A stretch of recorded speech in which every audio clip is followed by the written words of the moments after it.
Thanks. I was at a lunch in the city about 3 weeks ago, and I met a leader of an organisation that provides outsourced services to police forces. He knew about me and wanted to impress me. He said that he did continuous improvement.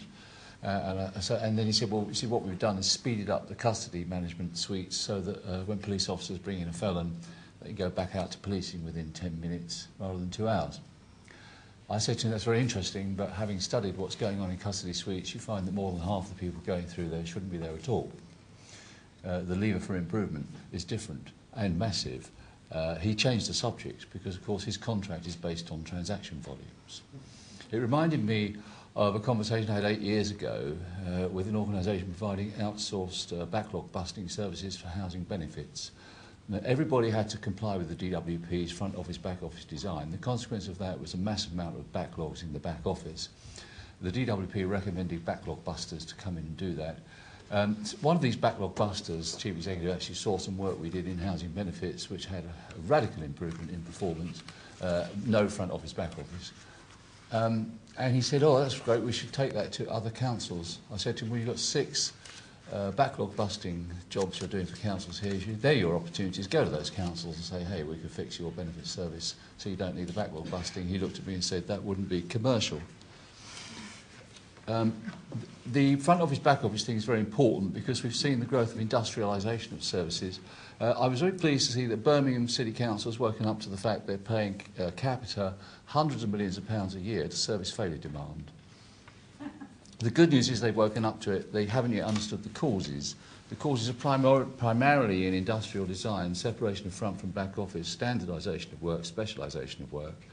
A great example of what's coming down the road in many more examples is South West 1, where, of course, it has failed miserably, and now the partner, as partners would, is suing the council for more money.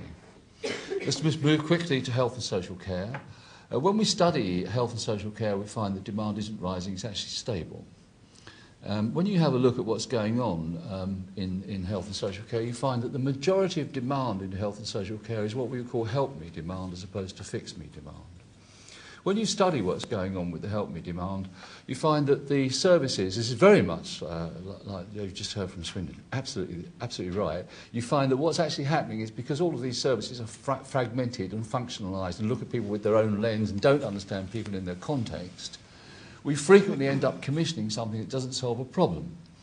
Now, this then causes failure demand, so they present again. It's not unusual when you study these things to find that people don't present just sort of twice, but the 5, 9, 12, 15 times.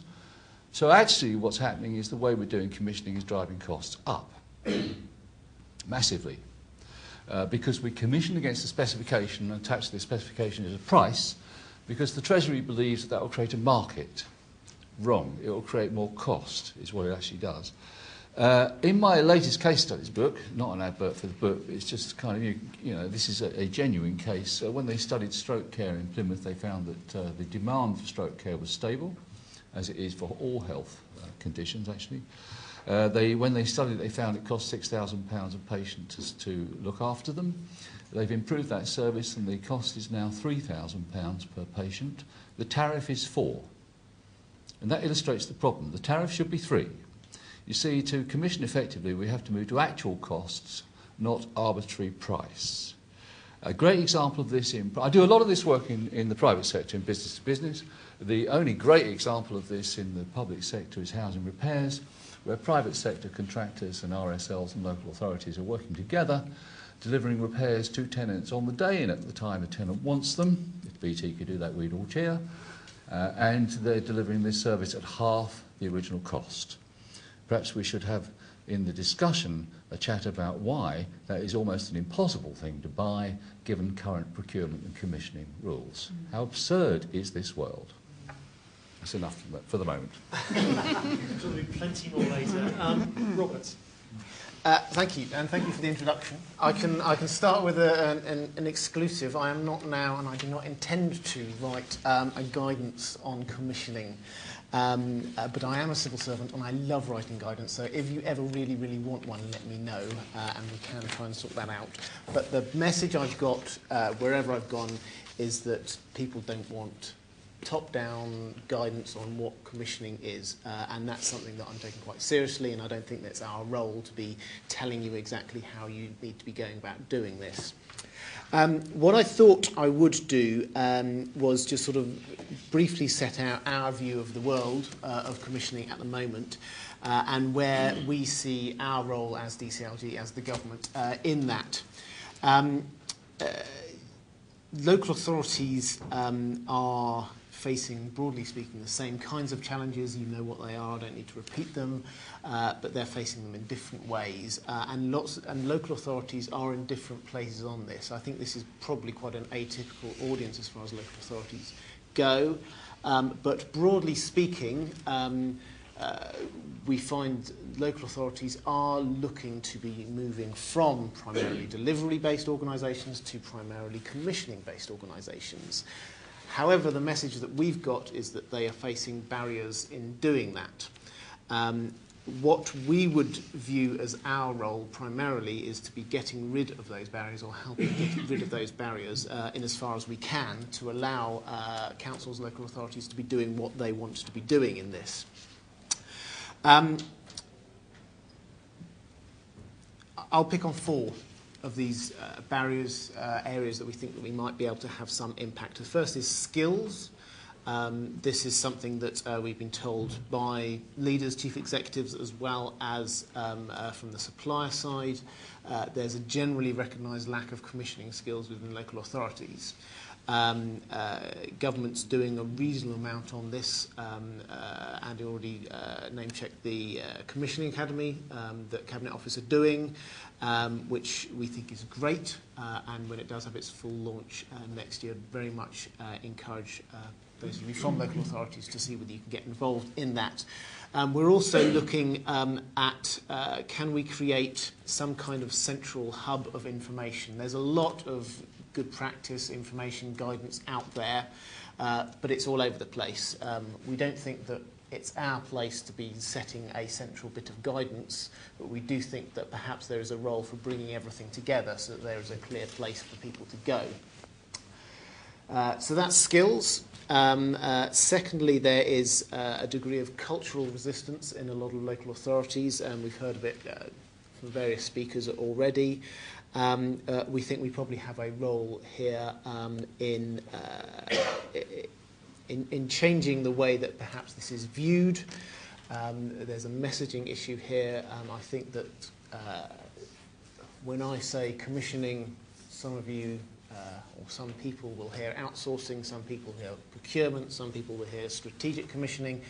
So there's clearly a need to make sure that what we're saying is there's a broad agreement on terminology. I think there is a role for us, and I think there's also a role for us in setting some degree of overall direction in terms of showing people that this isn't big or scary. This is simply about having a holistic view of how do we, as an organisation, as a place, deliver the outcomes that we want to see. Thirdly, I think there's a whole area around the procurement function, about supplier engagement. We are concerned, particularly our Secretary of State is concerned, and I would never accuse any of the local authorities in this room of doing it, but of gold-plating procurement practices. There is, we heard earlier from NCVO about the problems of PQQs, particularly for small firms and for charitable organisations. This can put off a lot of people from bidding for services, so we're very keen to try and make sure that procurement practices can be streamlined as much as possible, and this is both existing practices and also new potential EU rule changes to procurement practices. We're looking to see what we can do about that. But there's also the whole area of supplier engagement. Is there a role for government in trying to help get potential service providers involved early on within the strategic commissioning process? Finally, I think we have a role in transparency.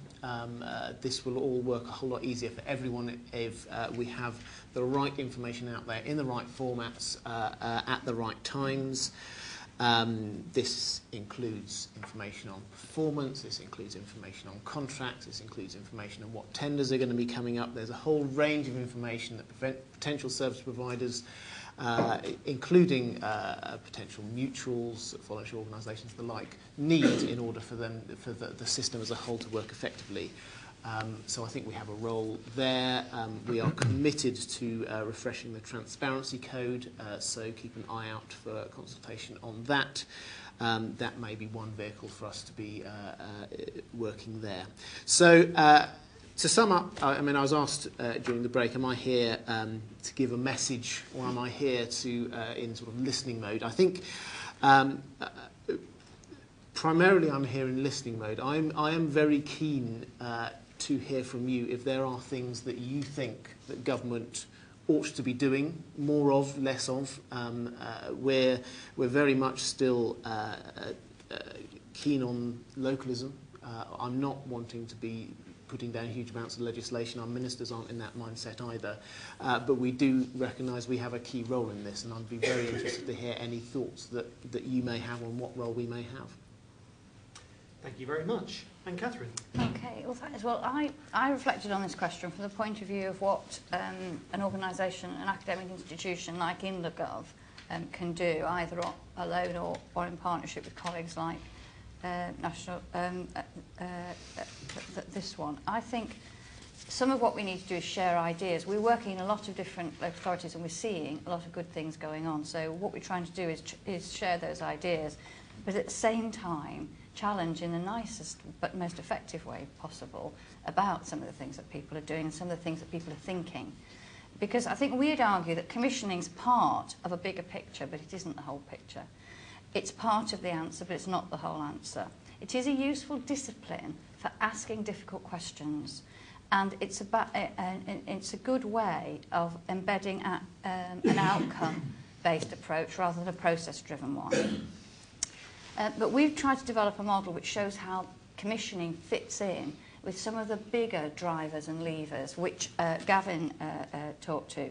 Things about the co-production, the behaviour change, demand management, building trust and capacity. Because if you look at commissioning in a mechanistic way, something that stands alone, you'll miss all that subtlety. The trouble with the subtlety is it's also quite messy and challenging and difficult, and it's like, you know, it's a bit like working with a jelly that never sets. You have to be comfortable with paradox and complexity because that's the way things are.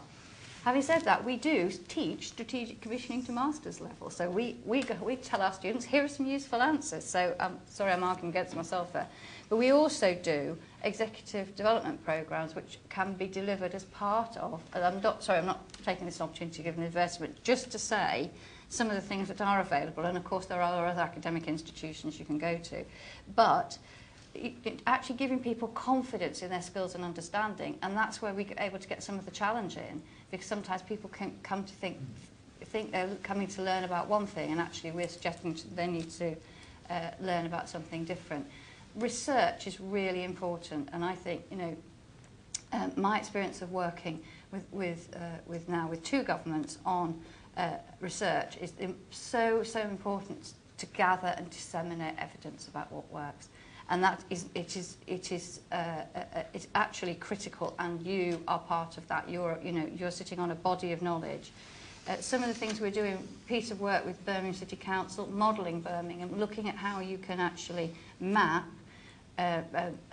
outcomes onto strategy. So how can you actually work out, if you deliver through commissioning, what you set out to do? And something with Walsall, actually looking at how you map capacity. So you start by looking at people, again, as Gavin said, in terms of what they can do for themselves, moving away from an old-fashioned dependency model. So those are the sort of things which I think do need to be done.